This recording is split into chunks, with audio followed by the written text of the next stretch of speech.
Welcome to No Cover Comics, where we cover the tattered and torn comics, not the new ones. In our last video, we started Giant Size Avengers Volume 2 by reading the story in the back of the book. That story was about when the Fantastic Four met Rama Tut, the guy that was later known as Kang the Conqueror. But before we start, let's talk about the players involved a little bit. At this point, the Avengers is mostly made up of ex-enemies. The Vision, who joined the Avengers after being sent to destroy them by Ultron. The Scarlet Witch, who joined the Avengers after being sent to destroy them by her father and the Brotherhood of Evil Mutants.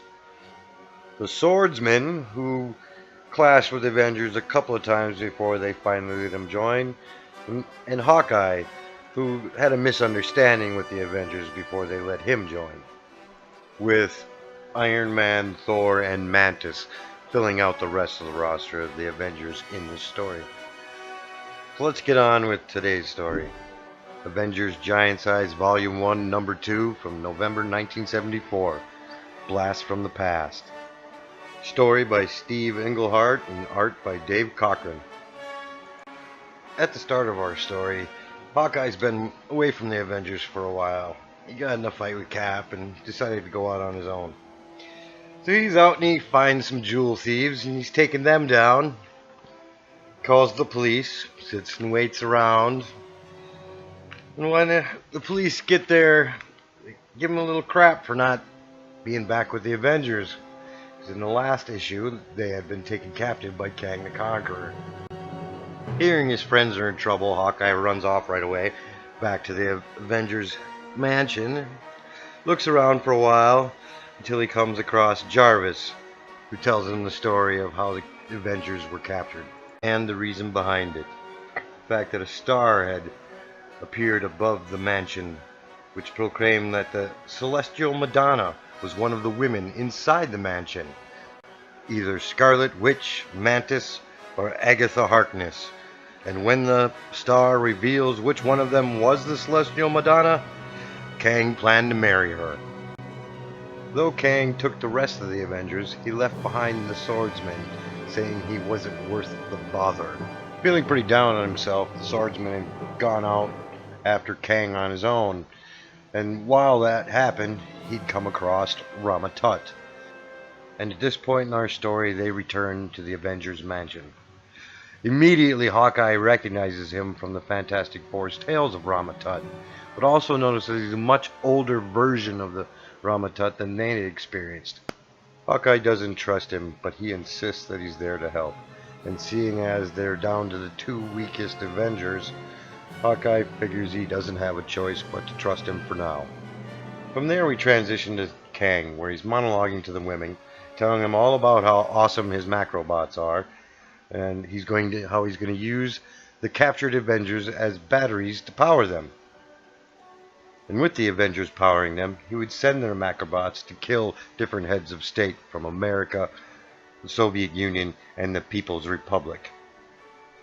And with the chaos caused by the assassination, a well-placed bomb would spark World War III. And Kang planned to rule whatever was left over. So to start his plan, Kang lands outside the United Nations and sends the Macrobot with the Vision inside after the Secretary of State of the U.S. Surprisingly, at this moment, our small band of Avengers appear, and they take the fight to the Macrobot. But it doesn't go very well for him, seeing it as it is the two least powerful Avengers on the team. As the battle starts getting worse and worse, the Swordsman starts wondering if he'd been tricked by Rama Tut, and it was wrong for him to believe in him. While Rama Tut is on the sideline, thinking of himself as Kang in the future, and how unfulfilled he felt. How he gave it all up and went back to ancient Egypt. At this moment that he decides to reveal that it's Vision inside of the Macrobot. As soon as Hawkeye hears this, he knows what to do. Vision is solar powered, so an ink arrow over the eye slots and let him thrash around for a little bit, and he runs out of juice and falls down. This causes a very pissed off Kang to retreat. and gives them time for Ramatut to open up the Macrobot and let the Vision out. After a hello between Hawkeye and Vision, Ramatut teleports them away, again thinking back to his time in Egypt. He had decided to stop himself now. The problem was he didn't have a time machine back in Egypt, so he talked to his court magicians and used a little bit of technology, and he put himself in suspended animation, waiting for the day that the swordsman would stumble across him and wake him up again. Meanwhile, Kang has changed his targets, and instead of going after the Soviet Union, he's gone to China, and he's using his Iron Man Macrobot to go after one of their leaders. But the instant he steps out of Kang's time sphere, the Avengers pop up again. When Kang notices that Ramatut is burdened down with a powered down Vision, he decides he wants to kill them first. This causes Scarlet Witch and Mantis to get into a little fight over Vision. Though the Scarlet Witch is dating him, Mantis wants to, even though she had just broken up with the swordsman. Back to the battle. Hawkeye tries the same technique he used on the last Macrobot, which fails miserably. Swordsman gives it a try and he gets blasted. Then Vision tries phasing through the Macrobot but can't go through because of Iron Man's force field. So instead of going all the way through the Macrobot, he just takes his cape through the outer skin of the Macrobot, then leaves it there and reforms it. And two things can't be in the same place at once. The Macrobot explodes, freeing Iron Man. Amazingly pissed off, Kang immediately sends the Thor Macrobot out after everybody. Kang wants to kill Iron Man, and he sends the Macrobot straight for him. But Kang's kind of stupid, because the last thing you want to do is give a depowered Iron Man an electrical jolt from Thor. With Kang distracted, the Vision frees the women, and Wanda unleashes hell, calling up molten lava beneath the Macrobot's feet. At this point, every Avenger attacks the Macrobot, but it isn't going down easy, because this one has Thor in it. With the Avengers hitting him from all sides, it finally takes Wanda reaching up into the sky and pulling a meteor down and striking him before they can finally take down the Macrobot. As soon as it's down, Ramatut frees Thor from its grasp.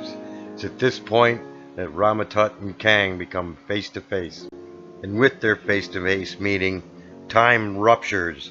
The same person in the same place, time can't handle it. During the rupturing of time, it's revealed that Mantis is the Madonna. Ramatut and Kang argue for a while. Then Kang decides, well, I'm gonna lose. So if I can't have them Celestial Madonna, nobody is. He tries to shoot her. As he fires, the swordsman jumps in front of Mantis, and Ramatut tackles Kang to the ground. The stray bolt strikes the swordsman's sword, frying him as Ramatut and Kang struggle aboard the time bubble into the controls and disappear into time. With Kang gone, the Avengers focus on the dying swordsman, as Mantis and him exchange words as he fades away.